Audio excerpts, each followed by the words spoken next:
মানিক কলার যে রোগ ব্যাধি, এটা কৃষি বিভাগ যদি উদ্যোগনা নেয় তাহলে এই কলা চাষ করা যাবে, তাছাড়া যাবে না। কলার ওই হওয়ার পর কিছুদিন হয়, হওয়ার টাইমে ভালোই হয়, হওয়ার পর মাংরা পোকা লাগে, মঞ্জার থেকে মরে যায় এবং ওই গাছগুলো আঁকতে পারি না আমরা চিকিৎসা করেও। তো একমাত্র পোকা, এই পোকাটা নিধন করতে পারলে গাছ ভালোভাবে মানুষের লাগাবে প্রচুর পরিমাণে। আগে আমি একজন কলা চাষি, কৃষক, কলা চাষ করতাম আগে। কিন্তু বর্তমানে আগে সবজি কলাটা চাষ করতাম। ওটা অঞ্চলে এই রোগটা দেখা দিত না। বর্তমানে যে রোগটা দেখা দিচ্ছে আপনার মাঝি নষ্ট হয়ে যায় এবং কলার গাছ ফাটে যায়।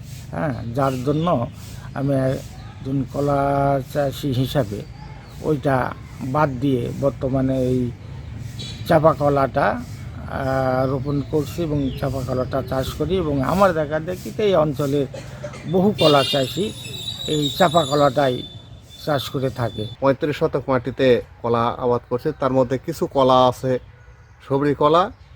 তো সেই গাছগুলা মোটামুটি নষ্ট হয়ে যাচ্ছে আর কি, অনেক রকম রোগ প্রতিষেধক দিয়েও কাজ হচ্ছে না, গাছ পচে যাচ্ছে, মানে মাঝখান থেকে পচে যাচ্ছে। এবং যেগুলা কলার ঘাউর আসছে সেগুলা খুব ছোট ছোট এবং কোনো গ্রোথ নাই। সেই কারণে আমি সবরি কলা বাদ দিয়ে চাপা কলা বা সাগর কলা এরকম অন্য কোনো কলা লাগানোর চিন্তা ভাবনা করতেছি। পানামা কলার একটি মারাত্মক রোগ। এই রোগ মাটি বাহিত একটা রোগ। এটা রোগে আক্রান্ত হলে পুরো কলার ক্ষেতই নষ্ট হয়ে যেত এবং কৃষকের ফলন মারাত্মক হুমকির মুখে এসে দাঁড়ায়।